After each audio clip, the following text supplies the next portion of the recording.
Exclusivo, o Fantástico começa com os áudios da investigação de uma trama golpista revelada esta semana. Tem que debater o que vai ser feito. Força aqui de preto. Mensagens trocadas entre militares de alta patente que planejavam tomar o poder no país depois das eleições de 2022. Vamos nessa, tô pronto. Força. Segundo a Polícia Federal, uma conspiração para matar o presidente Lula, o vice Geraldo Alckmin e o ministro do STF, Alexandre de Moraes. Neste corredor ficava o gabinete da Secretaria-Geral da Presidência da República dentro do Palácio do Planalto. Segundo a Polícia Federal, no fim de 2022, conspiradores prepararam neste gabinete uma investida contra a democracia brasileira.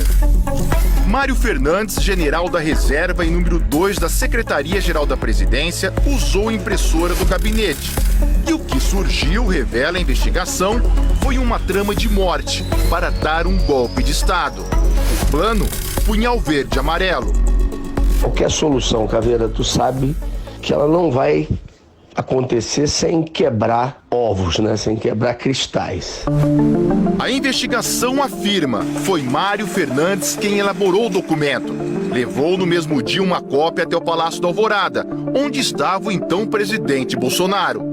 A data, 9 de novembro de 2022, 10 dias depois do segundo turno da eleição, vencida por Lula.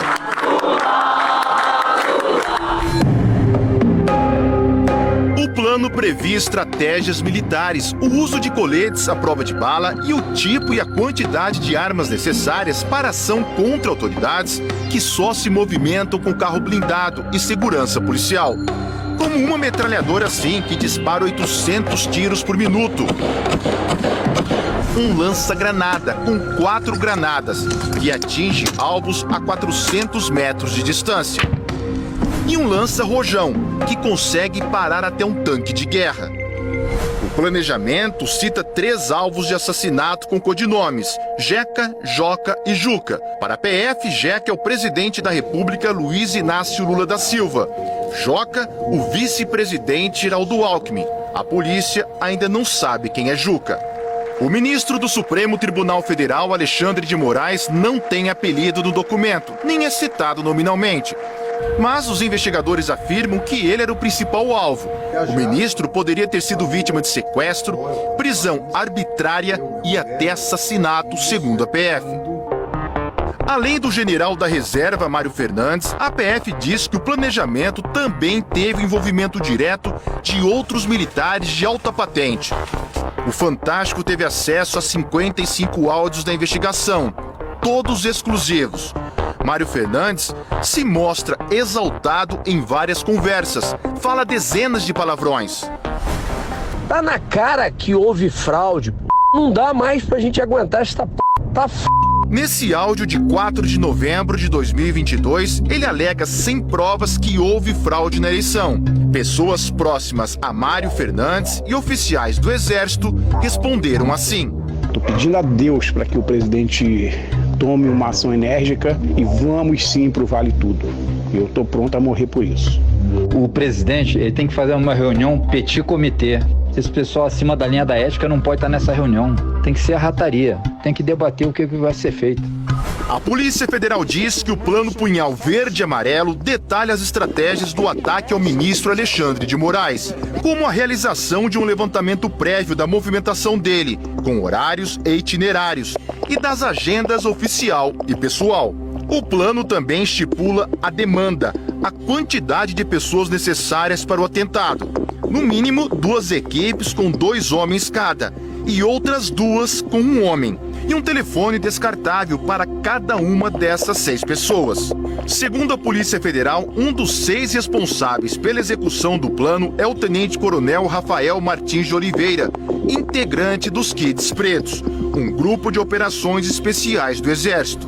A investigação revelou que os executores do plano tinham um grupo no aplicativo de mensagens chamado Copa 2022, que compraram chips de celular em nome de outras pessoas e, para dificultar ainda mais a identificação, se chamavam por países: Alemanha, Argentina, Brasil, Áustria, Gana e Japão. E que Japão era o tenente-coronel Rafael Martins de Oliveira.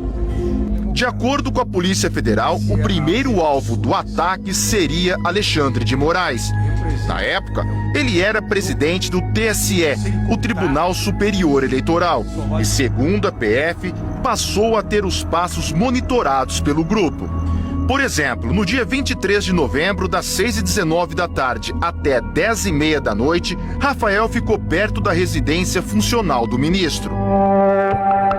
No dia seguinte, 24 de novembro, Rafael Martins de Oliveira se envolveu num acidente nesse trecho da BR-060. Tinha chovido e a pista estava escorregadia. Um carro bateu na traseira do veículo do militar. Nada grave, mas o que o motorista que provocou o acidente não imaginava é que o nome dele apareceria nas investigações.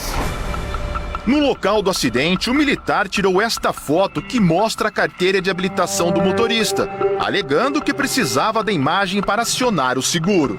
Os dados desse documento serviriam para registrar um dos chips de celular usados no monitoramento do ministro. A fraude passaria despercebida se não fossem esses dedos que aparecem na foto. O sistema, ele nos trouxe um rol de candidatos, então à medida que o papiloscopista foi realizando a comparação morfológica, ele chegou na identificação daquela impressão digital. Era mesmo de Rafael Martins de Oliveira. As investigações concluíram que foi assim, usando um telefone em nome de alguém que não tinha nada a ver com a história, que o militar partiu para o passo seguinte do plano. Era dezembro de 2022. Apoiadores radicais de Jair Bolsonaro estavam concentrados em frente a quartéis do Exército. Muitos pediam um golpe de Estado. Nem que seja para inflamar a massa, para que ela se mantenha nas ruas. Segundo os investigadores, acampamentos faziam parte de um movimento orquestrado principalmente por militares. E o general Mário Fernandes se comunicava frequentemente com alguns líderes desses grupos. Talvez seja isso que o alto comando, que a defesa quer. Me desculpa a expressão, mas 4 linhas é o 4 linhas da Constituição é o Estamos em guerra, eles estão vencendo, está quase acabando e eles não deram um tiro, por incompetência nossa. Num outro áudio, o general Mário Fernandes disse que teve uma conversa com o então presidente Bolsonaro sobre a diplomação da chapa Lula e Alckmin no TSE. Durante a conversa que eu tive com o presidente, ele citou que o dia 12, pela diplomação do vagabundo, não seria uma restrição, qualquer ação nossa pode acontecer até 31 de dezembro e tudo. Mas na hora eu disse, presidente, mas o quanto antes, a gente já perdeu tantas oportunidades.